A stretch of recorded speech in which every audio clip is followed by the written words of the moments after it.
Oi, gente! Aqui quem fala é a professora Luziane, do CF2.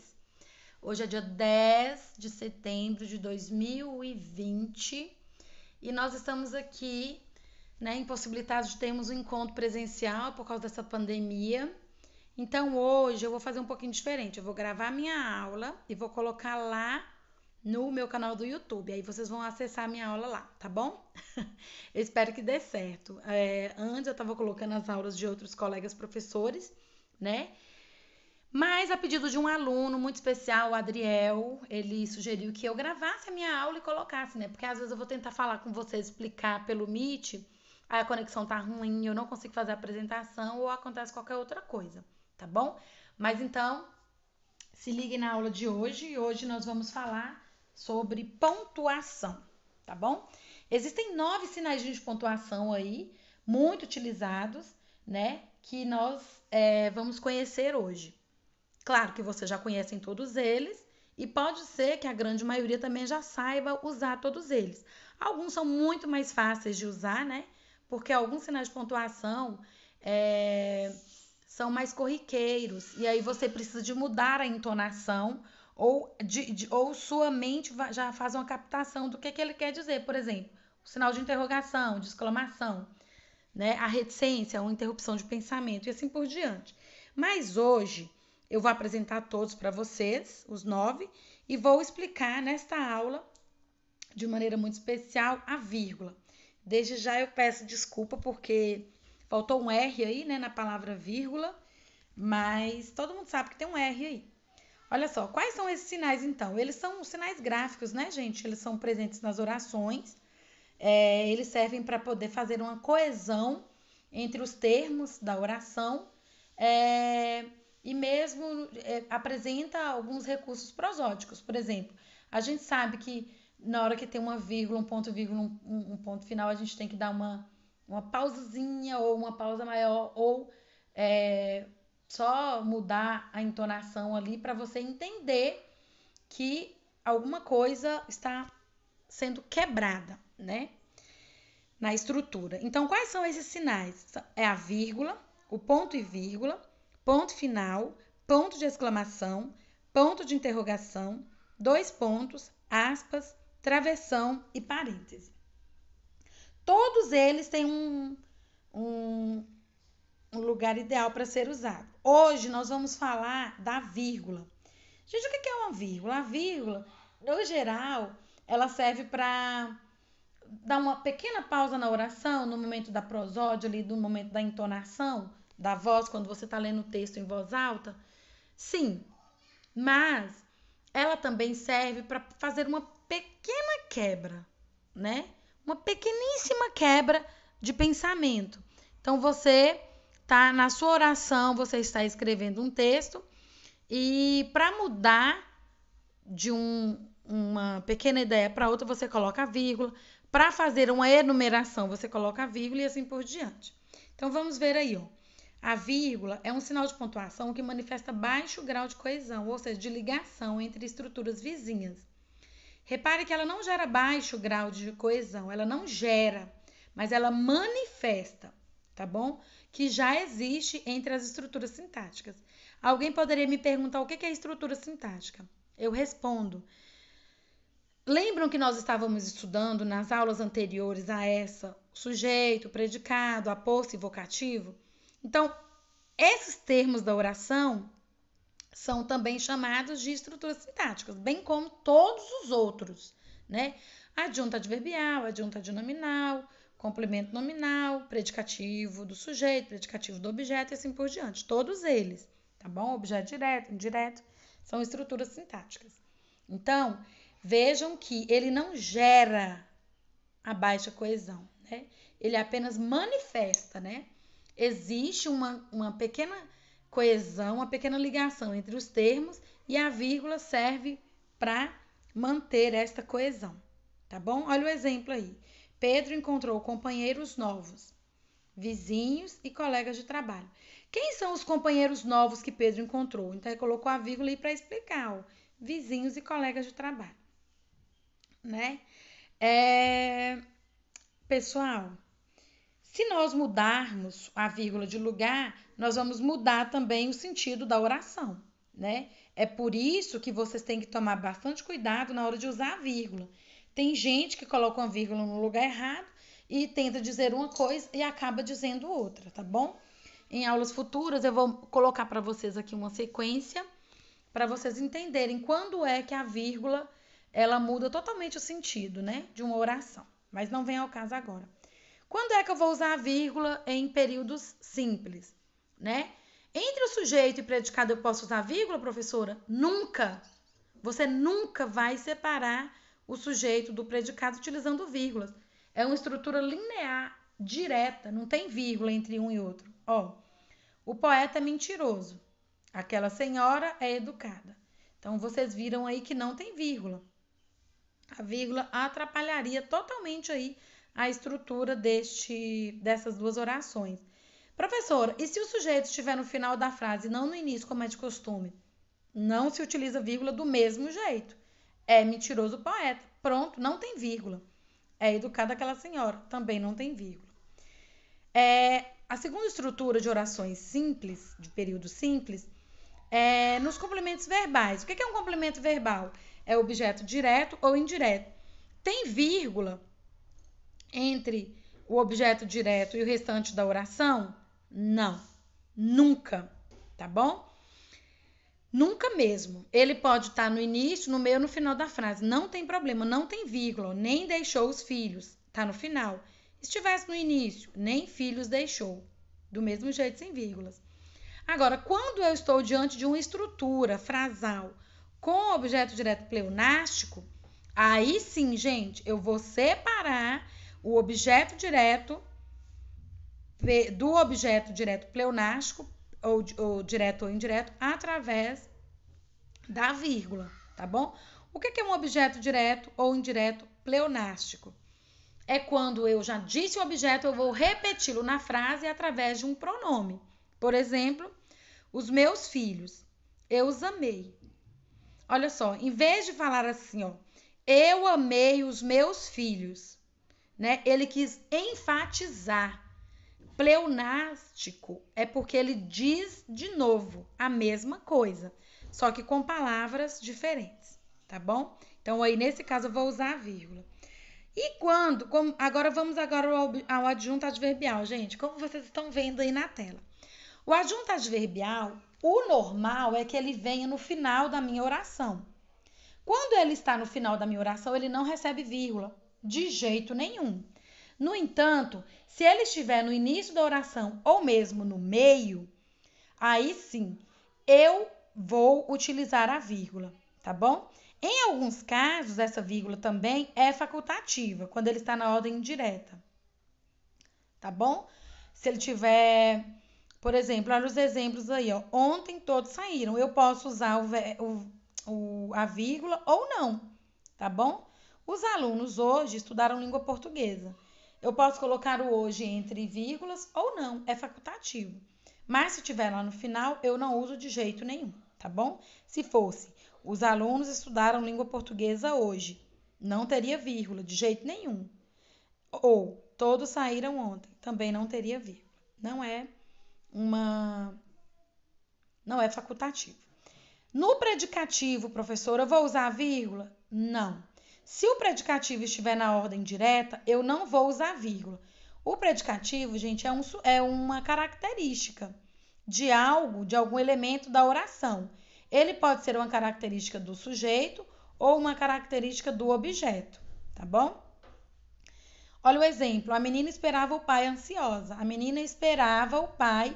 A menina que estava ansiosa. Por que eu sei que era a menina que estava ansiosa? Porque está no feminino. Se tivesse o pai ansioso, era o pai que seria ansioso, né? Mas aí ansiosa é predicativo e está no final da frase, portanto, sem vírgula. Mas se eu puser o predicativo no início da frase ou no meio, obrigatoriamente eu vou ter que usar a vírgula, tá bom? Como vocês podem ver aí no exemplo. Ansiosa, vírgula. A menina esperava o pai, tá bom? No aposto, professora, eu vou usar vírgula? Sempre, gente. Se o aposto for explicativo, eu sempre vou usar a vírgula.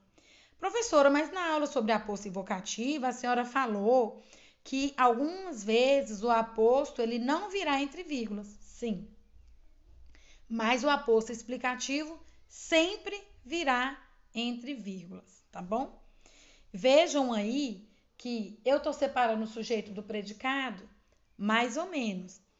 Por que mais ou menos? Porque a capital de Goiás é o aposto. E esse aposto, essa vírgula que está separando o aposto, é que está entre o sujeito e o predicado. Mas se eu tirar o aposto, eu tiro também as duas vírgulas, tá bom? E o vocativo? O vocativo é a pessoa, a coisa ou o termo com quem eu estou estabelecendo um diálogo no discurso, é com quem eu falo. Sempre virá entre vírgulas, sempre. Se for no início, vírgula depois da palavra. Se for no meio, vírgula entre os dois. Se for no final, vírgula antes, tá bom? E nas orações, professoras, professora, subordinadas, nos períodos compostos, eu vou usar vírgula no período composto? Vou. Gente, existem dois tipos de períodos compostos: os compostos por subordinação e os compostos por coordenação. Vamos começar pelos compostos por subordinação. Gente, existem algumas orações subordinadas substantivas, outras adjetivas e outras adverbiais. Nas orações subordinadas substantivas, a única que eu vou separar por vírgula é a oração subordinada substantiva apositiva, que pode também, em vez de eu utilizar a vírgula, na maioria das vezes, é preferível que eu use os dois pontos. Mas pode ser utilizado também a vírgula. Ele só queria uma coisa, vírgula, que todos fossem embora. Ou poderia ser dois pontos. Nesse caso aí, é a apositiva, tá bom? Tá usando a vírgula, mas poderia ser os dois pontos. Na subordinada substantiva, professora, nas outras, na subjetiva, na predicativa, na objetiva direta, objetiva indireta, eu não vou usar vírgula? Não, só na apositiva. Vamos agora ver as adjetivas. Existem dois tipos de orações subordinadas adjetivas: as restritivas e as explicativas. Gente, lá no final do ano, nós vamos estudar, do ano letivo, tá? Lá pelo mês de janeiro, no caso desse ano letivo, nós vamos estudar as orações subordinadas. E aí, gente, olha o tanto que é interessante. Sabe o que diferencia a oração subordinada adjetiva restritiva da explicativa? Eu digo para vocês agora, as vírgulas. Se tiver vírgula, é explicativa. Se não tiver vírgula, é restritiva. Vejam que a mesma oração sem vírgula é restritiva, com vírgula é explicativa. Veja bem, os copos que estavam sobre a mesa estão sujos. Desse jeito aí, a oração é restritiva. A oração subordinada adjetiva, gente, ela é restritiva ou explicativa, ela é sempre introduzida por um pronome pessoal, geralmente é o que. Ela vai fazer uma explicação ou uma restrição do termo que foi dito anteriormente. Eu poderia suprimir aí a oração subordinada adjetiva, que ficaria assim, ó. Os copos estão sujos. É uma oração, é a oração principal. Mas no meio dela, eu tenho uma outra oração, que estavam sobre a mesa. Se tiver sem vírgula, é restritiva. Se tiver com vírgula, é explicativa. Olha o exemplo aí das explicativas. Os livros que são fonte de conhecimento devem ser preservados. Eu vou preservar, nessa oração aí, quais os livros que eu vou preservar? Somente aqueles livros que são fontes de conhecimento. Mas se eu tirar a vírgula, significa que todos os livros são fontes de conhecimento e, portanto, todos devem ser preservados, né? Então, é isso. Na explicativa tem vírgula, na restritiva não tem vírgula. E nas adverbiais, professora? A vírgula é sempre obrigatória quando a oração estiver na ordem indireta. Lembra do adjunto adverbial que nós vimos agora, que ele é separado por vírgula quando ele está no meio, no início da frase? Aqui é o contrário. Aqui também é a mesma coisa, perdão. Quando a oração subordinada estiver no início da frase, ou seja, na ordem indireta, a vírgula, gente, é sempre obrigatória. E quando a oração está na ordem direta, ou seja, primeiro é a oração principal e só depois é que vem a subordinada. Aí a vírgula é facultativa. Eu posso ou não utilizar. Tá bom? Lembra que eu falei que existiam dois tipos de período composto? O período composto por subordinação, nós acabamos de ver. Agora nós vamos ver os períodos compostos por coordenação. Gente, aqui, os compostos por coordenação, existem dois tipos. Existem as coordenadas assindéticas e as coordenadas sindéticas. Lembrem-se que nas coordenadas assindética, nós não temos a conjunção. É isso que significa. Síndeto significa conjunção. E a palavra assindético, ele tem o A. Esse A aí é um prefixo de negação, ou seja, não existe conjunção nas coordenadas assindéticas. Portanto, elas obrigatoriamente são separadas por vírgula. Se não tem um termo, se não tem uma conjunção para separar a oração principal da oração assindética, na oração coordenada, então eu vou usar a vírgula. Olha o exemplo aí. Abriu o site da banca, procurou o seu nome, estava aprovado. Ou seja, nós temos 3 orações separadas por vírgula. Se é separado por vírgulas, elas são assindéticas. Eu estou acabando de forma indireta, explicando para vocês também as orações coordenadas assindéticas, né? Mas futuramente nós vamos estudar sobre isso de novo. E as orações coordenadas sindéticas? Como eu disse, síndeto significa conjunção. Elas têm conjunção. E todas elas são separadas por vírgula. Todas. Mas tem uma exceção. Qual é essa exceção, professora? As aditivas. Nós vamos ver primeiro a regra, depois a exceção. Olha só, nas coordenadas adversativas, era um homem valente, vírgula, mas tinha horror às baratas.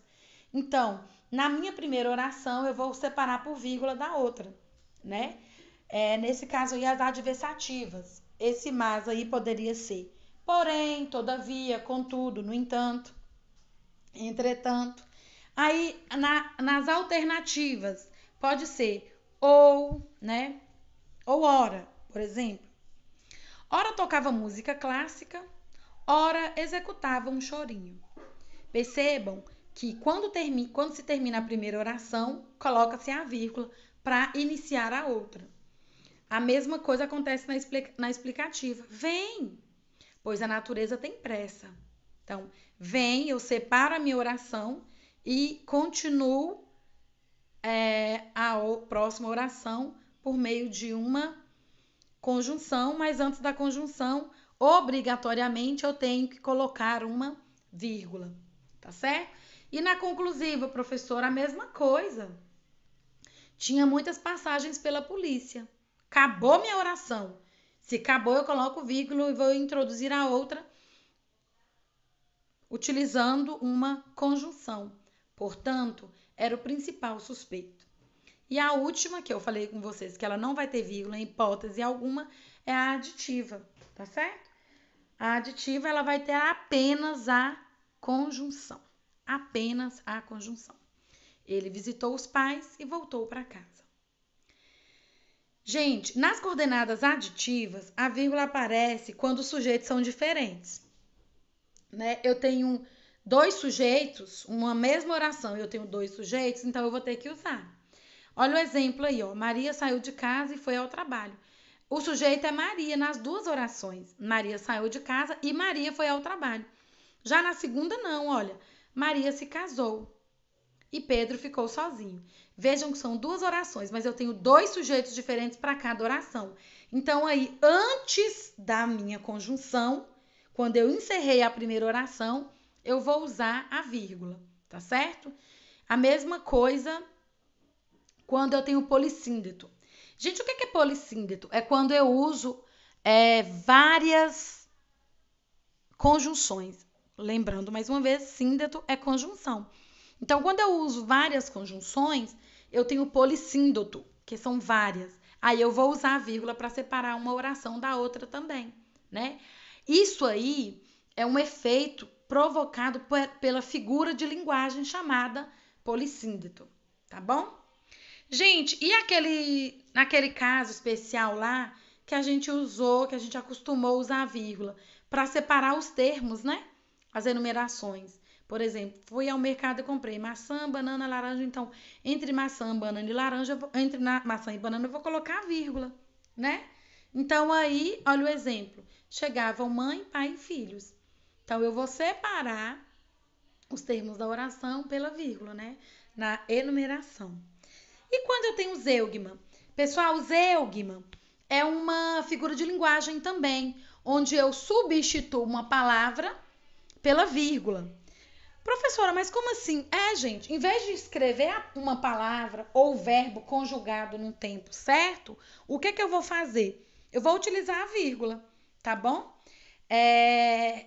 Olha o exemplo aí. Nós queremos paz. Eles, guerra. No lugar de colocar querem, né? Eles querem guerra, eu coloquei a vírgula, tá certo? E aí embaixo tem explicando isso que eu acabei de falar, mas tem outro exemplo, ó. Cada criança escolheu um brinquedo. O menino, um carro. A menina, uma boneca. Vejam bem, o menino escolheu um carro. Em vez de escrever de novo o verbo escolheu, eu coloco a vírgula, né? Isso é zeugma. É quando eu faço a supressão, a omissão de um termo que poderia ter sido escrito novamente, eu não escrevo, e no lugar desse termo eu escrevo uma vírgula. Nas correspondências, gente, entre o local e a data, eu coloco vírgula também. Olha só, Goiânia, vírgula, 24 de março de 2009. Se fosse esse ano, se fosse hoje, né? Brasília, vírgula, 10 de setembro de 2020, tá certo? Então, tem que colocar a vírgula entre o local e a data. E entre os termos explicativos e conclusivos, também eu coloco a vírgula, se for no meio da frase. Quais termos são esses, gente? É aqueles termos assim, ó, então, aliás, isto é, ou seja, né? Além disso, com efeito. Então, são esses termos. Eu sempre vou colocá-los entre vírgulas, sempre. Olha o exemplo aí. Nossa aula acaba agora. Aliás, acaba às 11h30. Eu tô fazendo uma breve correção, né? Outras palavras que são explicativas. Olha aí o exemplo. Além disso, isto é, a saber, aliás, digo, minto, ou melhor, ou antes, outro sim, demais, além disso, então e com efeito, tá bom? E o anacoluto, gente? O que é o anacoluto? O último, para nós finalizarmos a nossa aula de hoje. O anacoluto é quando eu tenho a continuação de uma oração introduzindo uma outra palavra. Em vez de eu continuar a minha oração utilizando uma palavra que eu já disse antes, eu vou usar outra palavra. Entenderam? Aí o que eu faço? Por exemplo, a saúde. Esse é um problema muito sério. Em vez de falar assim, ó, a saúde é um problema muito sério, eu coloco a saúde, vírgula. Esse é um problema muito sério. Poderia ser qualquer outro termo, qualquer outra palavra, né? Mas eu vou fazer essa quebra, eu vou quebrar a minha frase, né? E aí, quando eu quebro a frase, eu utilizo sempre a vírgula, tá bom? Então é isso, pessoal. Sei que a aula ficou um pouco longa, né? Porque o conteúdo é realmente extenso, mas eu espero que vocês tenham aproveitado bastante. E se vocês tiverem gostado, Na próxima aula com o Meet eu vou perguntar para vocês para ver se eu continuo ou não gravando essas aulas, tá bom? Eu não estou mostrando o meu rosto porque eu sou um pouco tímida para essas coisas. Mas aí eu resolvi gravar nesse modelo que eu fiz agora, tá bom? Um beijo para vocês e até o nosso Meet, próximo Meet ou próxima aula. Beijo, beijo, fui!